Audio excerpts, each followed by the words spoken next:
C'est bon. Juste un petit rappel. Ce matin, j'aimerais parler de la compassion. Savez-vous, c'est quoi ça veut dire, la compassion? Compassion, ce n'est pas juste avoir pitié de quelqu'un. La compassion, c'est de se mettre dans la position de l'autre. Et même, il y a une définition qui va dire de le sentir dans tes entrailles, de le sentir. Est-ce que ça vous est déjà arrivé d'aller au cinéma? J'espère que oui. Et avoir vu un film et que tu pleures. Celui-là, ça rappelle de Breakthrough. Il manquait de Kleenex. Donc, voyez-vous, parce qu'on voit, on se place à la place de l'autre. Okay? Et on va voir ce matin la compassion que Jésus a eue pour nous. Jésus a vu plus loin que sa propre vie. On a vu avec Ésaïe 53, juste un petit rappel qu'on lit ensemble. Ce n'est pas mon texte, mais juste mon intro ce matin. Ça dit mépriser et abandonner des hommes, hommes de douleur, habitués à la souffrance, semblables à celui dont on détourne le visage. Nous l'avons dédaigné, nous n'avons fait de lui aucun cas. Cependant, ce sont nos souffrances qu'il a portées. Voyez-vous la compassion? C'est de nos souffrances. Il a vu notre souffrance. On a vu qu'il a vu notre douleur. Il a vu... On continue à lire. Cependant, ce sont nos souffrances qu'il a portées, c'est de nos douleurs qu'il s'est chargé, et nous l'avons considéré comme puni, frappé de Dieu et humilié. Mais il était blessé pour nos péchés, brisé pour nos iniquités. Le châtiment qui nous donne la paix est tombé sur lui, et c'est par sa meurtrissure que nous sommes guéris. Nous étions tous errants comme des brebis, chacun suivait sa propre voie. Et l'Éternel a fait retomber sur lui l'iniquité de nous tous. Donc, on voit la compassion que Jésus a eue pour nous. Le prophète Ésaïe est en train de dépeindre Jésus ici. Et si on s'en va dans le Nouveau Testament, un passage on va voir comment est-ce que Jésus avait de la compassion. Le plus petit verset de la Bible, c'est « Jésus pleura ». Jésus, on lit quand ce qui est arrivé à Jérusalem, sa ville, il était venu pour sauver, n'est-ce pas? Il avait vu le besoin de l'humanité, il vient pour sauver. Il sait exactement le besoin de chaque être humain, il sait le besoin de chacun de nous. Et dans Luc 19, à partir du verset 41, on lit « Comme il s'approchait de la ville, c'est Jérusalem, OK? Jésus, la voyant, pleura sur elle et dit, « Si toi aussi, au moins en ce jour qui t'est donné, tu connaissais les choses qui appartiennent à ta paix. Mais maintenant, elles sont cachées à tes yeux. Il viendra sur toi des jours où tes ennemis t'environneront, de trancher, t'enfermeront, te serreront de toutes parts. Ils te détruiront, toi et tes enfants, au milieu de toi, et ils ne laisseront pas en toi pierre sur pierre, parce que tu n'as pas connu le temps où tu as été visité. » Jésus, c'est un Juif né de la tribu de Juda. Il vient pour Israël, mais Israël, il refuse ce sauveur, il refuse ce Messie. Eux, ils veulent avoir quelqu'un qui dirige les guerres, ils veulent avoir un guerrier, mais ils ne reconnaissent pas Jésus comme Messie.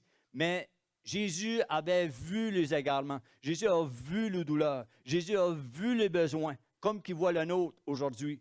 Il n'a pas changé. Mais Israël ne l'a pas voulu. Je pense que c'est un des plus gros drames. Mais on sait que Dieu a une promesse pour Israël. Vous savez, Dieu ne s'arrête pas nécessairement sur le problème de l'humanité. Il envoie la solution, mais même on voit la patience de Dieu pour Israël. Et aujourd'hui, on voit quelque chose, le rejet de Dieu, le rejet de Jésus. Il dit, combien de fois j'ai voulu te rassembler comme une poule rassemble ses poussins, mais tu n'as pas voulu. Il voit le besoin, il vient pour rencontrer le besoin, mais si l'autre est fermé, tu ne peux pas rien faire. Jésus voyait ce qu'il pouvait devenir, Israël. Mais il voit qu'à cause du refus, à cause de leur incrédulité, à cause du non, il y a quelque chose d'autre qui va arriver. C'est qu'on voit qu'Israël va perdre son temple en l'an 70. Après sa mort, les Romains vont défaire le temple et il va y avoir beaucoup de... Israël va se disperser partout dans le monde. Ils vont perdre même leur langue. Mais il y avait une prophétie dans l'Ancien Testament que Dieu les ramènerait. Alléluia. Les bontés de Dieu sont infinies, la Bible nous dit. Donc, Dieu a encore un plan pour Israël. Mais c'est malheureux qui ne croient pas aujourd'hui au Messie, qui croient encore. Donc, on voit qu'est-ce que Jésus va faire aussi. On voit plusieurs exemples dans la Bible. Qu'est-ce que Jésus fait avec les rejetés? Vous savez, si on prend un cas comme Zachée, Zachée, c'est un collecteur d'impôts. Et lui, qu'est-ce qu'il fait? Il utilise son pouvoir pour remplir ses poches. C'est un voleur. Donc, on voit que Zachée, il va abuser les gens, mais Jésus prend le temps de s'arrêter. Vous savez, Zachée, c'était quand même un petit bright. Il n'osait pas aller dans la foule parce qu'il sait ce qu'il faisait à la foule. Mais il a dit, qu'est-ce que je vais faire? C'est qu'il savait que Jésus passait par une route. Puis il a dit, OK, je vais aller dans un arbre, puis je vais me cacher dans les branches, puis je vais le voir passer. Parce qu'il voulait le voir. Mais la Bible dit qu'il était de courte taille, donc la foule contre lui, plus sa grandeur. Mais son idée, c'est quand ce qui est arrivé à l'arbre, qu'il est monté dans l'arbre, la Bible nous dit que quand Jésus a passé par là, Jésus s'arrêta. Et il va l'appeler par son nom. Zachée, descend.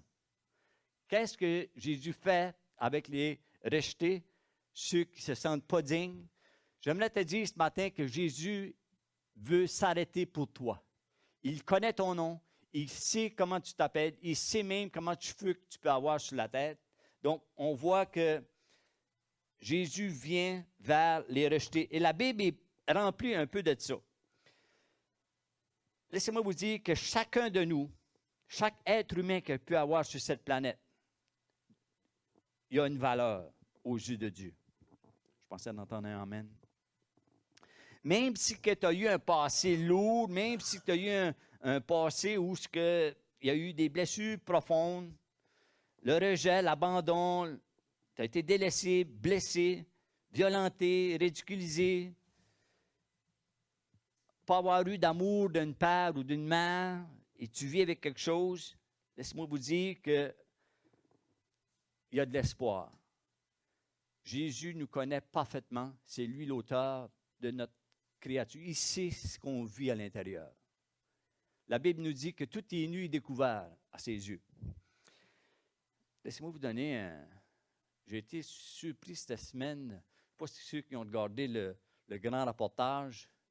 Le grand reportage parle des prêtres qui ont abusé des sœurs religieuses et qui ont eu des enfants qui se faisaient forcer à avorter. Et tu dis, wow! Et dans 28 pays, on voit qu'ils ont dit, ben, ça se passe rien qu'en Afrique. Mais il y a une sœur que, si vous pouvez aller sur le Radio-Canada et aller regarder le grand reportage, vous allez voir les scandales. Donc, des gens blessés, des gens qui veulent quand même servir Dieu, mais des gens qui sont blessés à l'intérieur d'eux-mêmes. Et on voit qu'aujourd'hui, je parlais avec quelqu'un, puis qu'aujourd'hui, c'est vrai que la religion a déçu beaucoup de gens. Vous êtes d'accord avec moi? Qu'aujourd'hui, les églises se vident, mais malheureusement, c'est qu'on a encore là rejeté Dieu avec le paquet. Pourtant, il était venu. Et parfois, on va dire à Israël, ouais, mais il y a plusieurs qui aujourd'hui rejettent le Messie, qui rejettent, on ne veut plus rien savoir de lui, on a été déçus. Mais il y a quand même un reportage.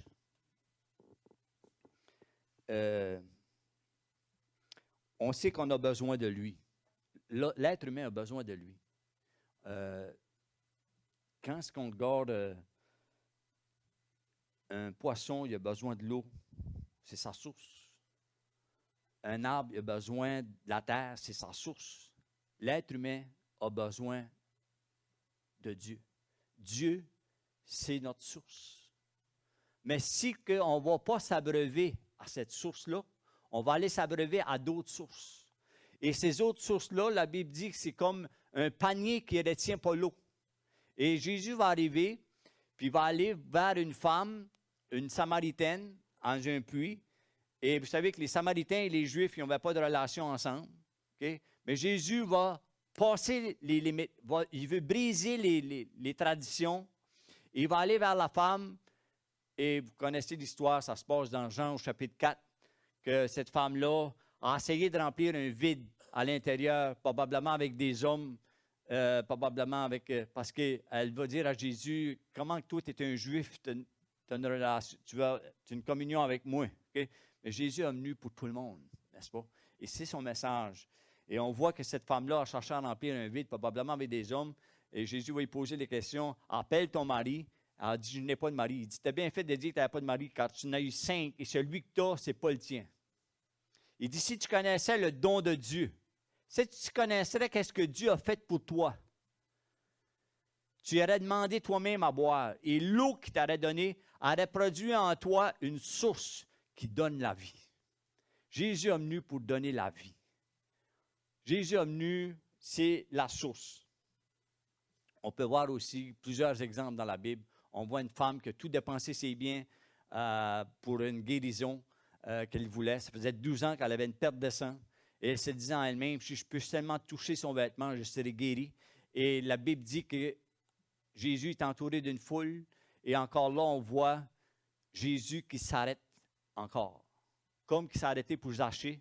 Et laissez-moi vous dire ce matin que Jésus est encore là. Il s'arrête pour toi. Il y a un plan pour ta vie. Et ce qu'il a pour ta vie, c'est un plan de paix.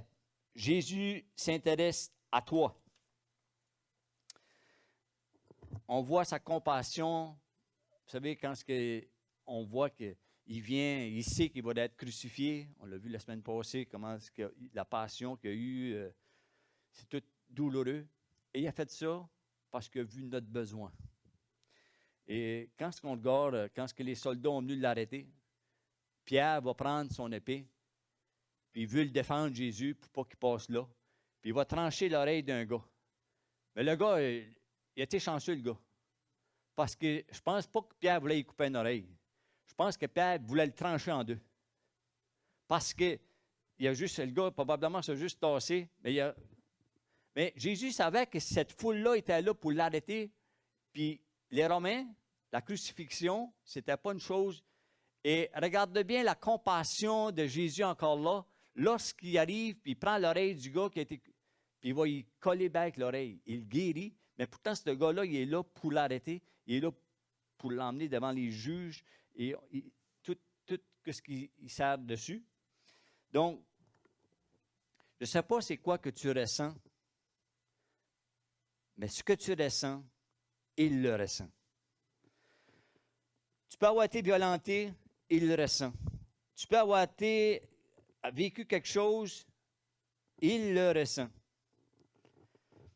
La compassion de Dieu est encore là aujourd'hui pour chacun de nous.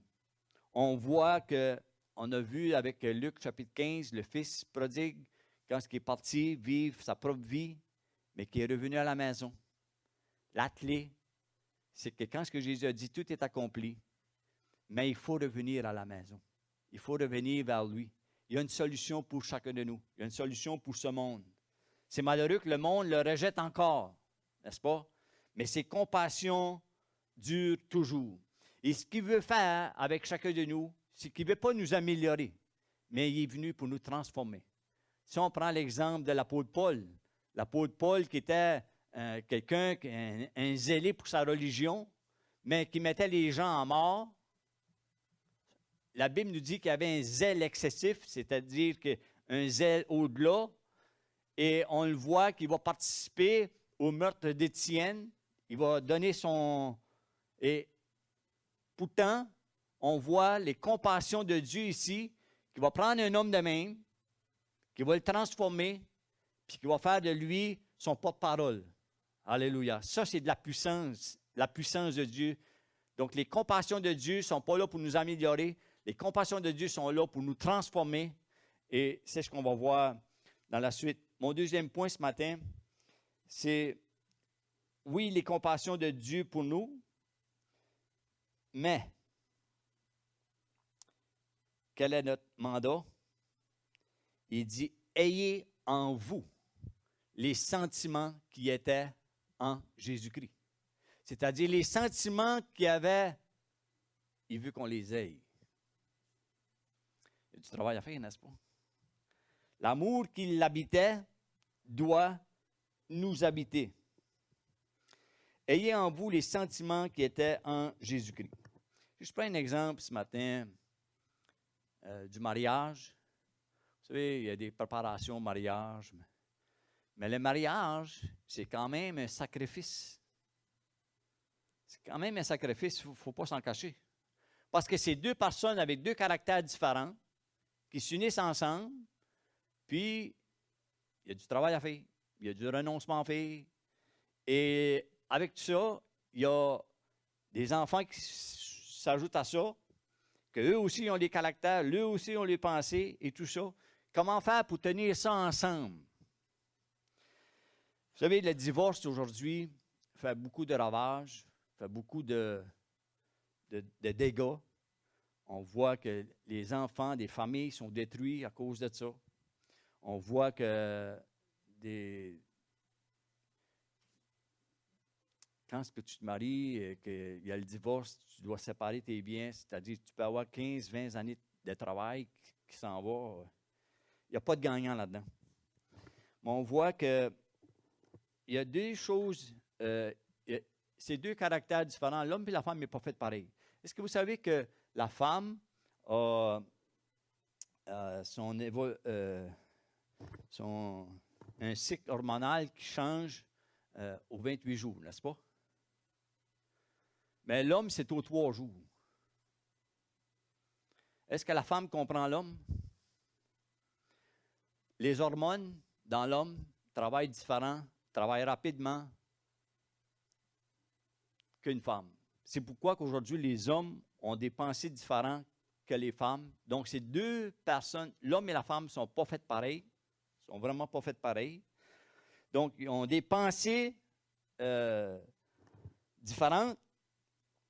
Vous savez, quand les hormones de l'homme changent aux 3 jours, il y a du testostérone là-dedans qui t'emmène à avoir des pensées.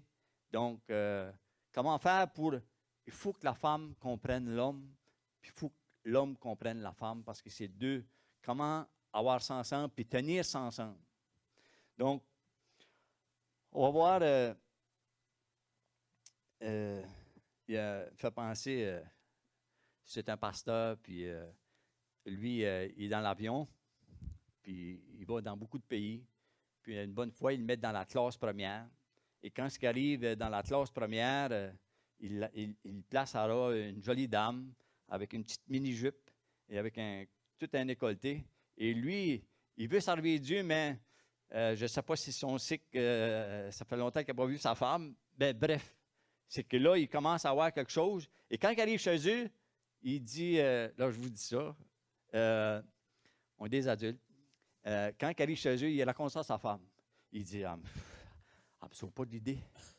Elle dit, viens ici, je vais te le faire oublier. Donc, elle comprenait son homme, n'est-ce pas? Donc, il faut se mettre à la place de l'autre. Il faut se mettre à la place de l'autre. On n'est pas pareil, mais il faut se mettre à la place de l'autre. Avoir de la compassion pour les autres. Ça me fait penser, quand je vais en prison, souvent, c'est des rejetés, hein, parce que la société... et je me rappelle, quand j'ai commencé en prison, le ministère des prisons, il y avait des dossiers vraiment... Et il y avait un gars en particulier qui me vient à l'esprit. C'est que ce gars-là, il est rentré là pour 6 mois de prison, mais ça fait 6 ans qu'il est là. Ça fait qu'il pogne du temps en dedans parce qu'ils ne peuvent plus le contrôler, mais ils ne peuvent pas se mettre à sa place. C'est un jeune qui a été brisé dans la famille. C'est un jeune qui a été rejeté. C'est un jeune qui n'a pas été voulu par personne. Il est livré à lui-même, puis il essaie d'expliquer, il essaie d'exprimer par des choses, mais les gens ne comprennent pas. Ils n'ont pas de compassion. Ils ne comprennent pas ce qu'ils vivent en dedans. Et je me suis intéressé à lui. Je commençais à aller le visiter à toutes les semaines. Et c'est un jeune qui avait un record. Je vous dis, les deux aussi, il était épais. Ça fait 6 ans qu'il est là. Et juste à m'approcher de lui pour l'écouter, prier avec, lui donner l'Évangile, il y a une transformation qui commence à venir. Pourquoi? Parce que j'ai penché l'oreille juste pour l'écouter, pour aller vers lui. Et ce gars-là a reçu, vous savez, le CO3 d'une prison, c'est ceux-là qui dirigent la prison. Il a donné une lettre pour le comportement radical qui avait changé. Pourquoi? Parce que quelqu'un s'est penché vers lui. Et c'est le devoir de chacun de nous, comme Jésus l'a fait pour nous. Merci Seigneur qu'il l'a fait pour nous. Nous, pour notre part, pour ma part, je vous dis, j'ai compris l'Évangile. Je sais qu'un jour que Jésus est venu mourir sur la croix à ma place, c'est-à-dire c'est moi qui méritais d'être sur cette croix-là, et lui vient mourir à ma place. Il prend mes péchés, et là, il me dit qu'il me donne la vie éternelle. Il a écrit mon nom dans le livre de vie. Je pourrais dire, ah, c'est beau, merci, tu as fait beaucoup pour moi. Mais il dit, arrête pas là. Ce que j'ai fait pour toi, fais-le toi aussi pour les autres. Et je me souviens, une fois, je m'en allais en prison, puis je priais, puis je disais, Seigneur, je veux donner quelque chose à quelqu'un. Je veux voir des vies transformées. Je veux, qu'est-ce que tu m'as donné, je veux leur donner. Et en m'en allant, je vois que la route est barrée, les polices nous font faire un détour. Et quand j'arrive dans le détour, vous savez, l'esprit, c'est comme ta conscience qui te parle. Ce n'est pas une voix audible que j'ai entendue, mais c'est comme si l'esprit me disait, reviens d'abord. C'est parce que là, ils ont barré le pont parce qu'il y avait quelqu'un sur le pont qui voulait se suicider. Reviens d'abord. Et là, c'est comme si je me sentais dans la peau de ce gars-là qui voulait. Là, je me dis, reviens d'abord. Finalement, j'ai reviré de bord et j'ai dit aux autorités qui sont là, est-ce que je peux parler pourquoi que Dieu a fait ça? Parce que Dieu voulait que je sente ce que l'autre ressentait. Et c'est ça notre appel aussi. Dieu veut qu'on fasse aux autres qu'est-ce que lui nous a fait. Vous savez, dans les commandements, souvent, il y en a qui vont se placer sous la loi, faut que tu fais ci, faut pas que tu fasses ça. La loi est résumée en 2 choses. Jésus l'a dit. Il dit, aime Dieu de tout ton cœur, toute ta force, toute ta pensée, puis aime ton prochain comme toi-même. Laissez-moi vous dire que pour changer un cœur humain, il y a besoin du travail à changer ça. Et Dieu, c'est le spécialiste du dedans, c'est le spécialiste des cœurs. Qui peut changer un caractère si ce n'est Dieu seul? Donc, Dieu veut changer ça. Dieu veut nous utiliser pour le faire. Oublie jamais que Jésus a pris ta place. Oublie jamais que Jésus est venu pour toi.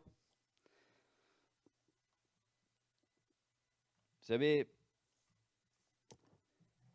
il y a un livre qui est écrit « Que ferait Jésus à ma place? » Et souvent dans des situations où on ne sait pas quoi penser, on ne sait pas comment agir, posons-nous toujours la question « Que ferait Jésus à ma place? » Parce que Dieu nous appelle à avoir son caractère, Dieu nous appelle à avoir, et ce n'est pas quelque chose que tu peux avoir, c'est pas « Ah, je l'ai eu 20 ans passés ». C'est quelque chose qui se renouvelle à chaque jour. Chaque jour, on a besoin de dire prends mes pulsions. Chaque jour, on a besoin de dire prends mon caractère, viens me transformer. Chaque jour, on a besoin de dire prends mes frustrations, prends ma colère, prends. Chaque jour, on a besoin, et comme on le voit dans Ecclésiaste 3, 22, les bontés de l'Éternel ne sont pas épuisées. ses compassions ne sont pas à leur terme. Et le verset suivant va dire, elle se renouvelle chaque matin. Ce n'est pas une chose qui est acquise que tu peux t'asseoir dessus et dire, bon, ça se renouvelle à chaque matin. Je terminerai avec un autre verset. Il dit dans Luc 6, 38, il dit, donnez et il vous sera donné. On vous mesurera dans votre sein une bonne mesure, serrée, secouée et qui déborde, car on vous mesurera avec la mesure dont vous vous serez servi. C'est un marteau, ce verset-là. Il dit, la façon que tu le fais, la même façon va te le faire faire. Si ta mesure est serrée, ça va être serré pour toi. Mais la mesure que Dieu veut qu'on ait, c'est qu'il veut qu'on ait aussi les compassions comme que lui a eu pour nous. Nous aussi, on doit être revêtus de sa compassion. Et ça devrait être une prière pour nous de dire, Seigneur, donne-moi tes compassions. Donne-moi de l'amour pour les hommes perdus. Donne-moi de l'amour pour ceux qui se perdent, pour ceux qui sont rejetés. Donne-moi de l'amour, donne-moi de la compassion. Donne-moi de l'amour pour ceux qui font le mal. Donne-moi de l'amour pour ceux qui sont abusés. Donne-moi de l'amour pour ceux qui sont brisés.